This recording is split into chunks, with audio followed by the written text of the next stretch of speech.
Doctor ortho, अब दर्द भी घुटने टेकेगा।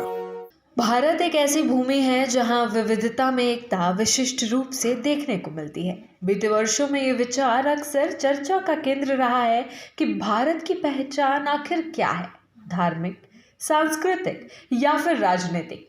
राष्ट्रीय स्वयंसेवक संघ के प्रमुख मोहन भागवत ने हाल ही में इसी को लेकर एक अहम बयान दिया, जिसने राष्ट्रीय और सामाजिक संवाद को नए सिरे से छू लिया। गुवाहाटी में एक कार्यक्रम को संबोधित करते हुए मोहन भागवत ने स्पष्ट किया कि हिंदू केवल एक धार्मिक पहचान नहीं बल्कि सभ्यतागत परिचय है। उन्होंने इसे भारत की हजारों वर्षों पुरानी समृद्ध सांस्कृतिक परंपरा से जोड़ा और कहा कि जो भी भारतीय सभ्यता और सांस्कृतिक मूल्यों पर गर्व करता है वो हिंदू कहलाने का अधिकारी है, फिर चाहे इसकी धार्मिक या जाति पहचान कुछ भी हो।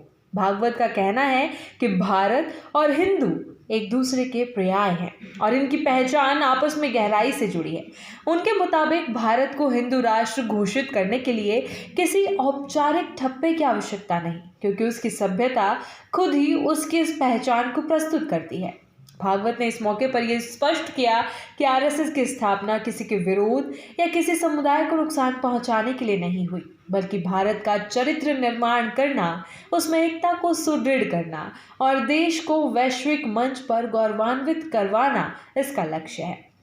संघ का मानना है कि विविधता के बीच एकता ही भारत की सबसे बड़ी शक्ति है और यही उसकी संस्कृति, सभ्यता और पहचान का आधार है। उन्होंने ये भी कहा कि भारत में उपजने वाली कठिनाइयां कोई अजूबा नहीं है, क्योंकि इतनी गहराई से जुड़ी और विविधता से भरी इस सभ्यता में मतभेद, टकराव और चुनौतियां आना स्वाभाविक है।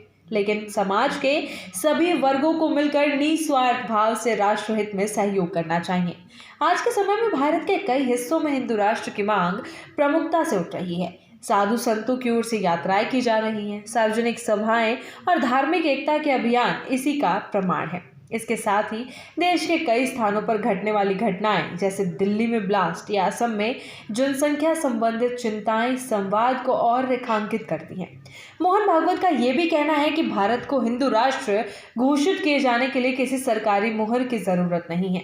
उसकी सांस्कृतिक और सभ्यतागत प्रकृति अपने आप स्पष्ट करती है कि भारत की पहचान क्या है। अपने भाषण में भागवत ने असम समेत पूरे देश में बदलती जनसंख्या के मुद्दे को लेकर चिंता जाहिर की। उनका मानना है कि देश को एक संतुलित जनसंख्या नीति की आवश्यकता है, जिसमें सभी समुदाय मिलकर सहयोग करें और हिंदुओं के लिए 3 बच्चों का मानदंड अपनाने जैसी बातें शामिल हो।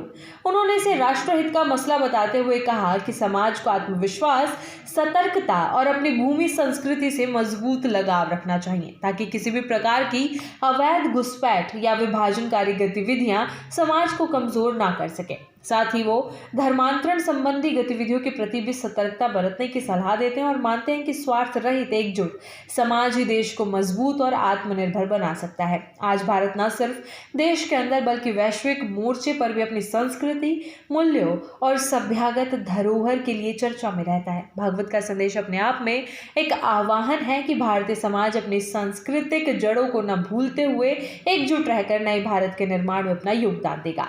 उनके अनुसार ये पहचान केवल धार्मिक सीमाओं में नहीं बंधी, बल्कि हर उस भारतीय में है जो अपनी संस्कृति, परंपरा और देश पर गर्व करता है। आखिरकार मोहन भागवत की बातों में भारत की आत्मा की झलक मिलती है, जहां विभिन्नता में एकता, विविधता में गर्व और सांस्कृतिक मूल्यों में वैश्विक नेतृत्व की संभावनाएं छिपी है। ये विचारधारा बताती है कि भारत का हिंदू होना किसी एक धर्म का प्रतिनिधित्व नहीं है, बल्कि संपूर्ण सभ्यता और संस्कृति का प्रतिनिधि चिन्ह है, जिसमें सबको सम्मान और सबका कल्याण निहित है। डॉक्टर ऑर्थो, अब दर्द भी घुटने टेकेगा।